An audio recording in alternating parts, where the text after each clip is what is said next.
Ако видим свип на тия дана, свип на opening range и вход в тази зона отдолу, след това хубава реакция, може да искам да се включа да нагоре. Един бърз скалп. Добре, имахме свип, докосване на зоната.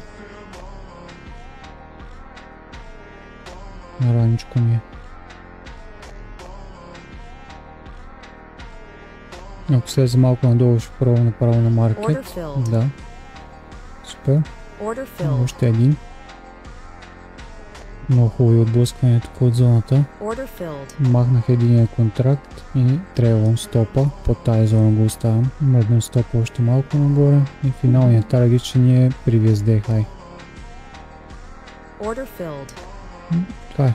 Типи хит. Така протича един мой скалпърски ден. И може да се каже, че деня е приключил. Ето за това Previous Day High ни беше Take Profit.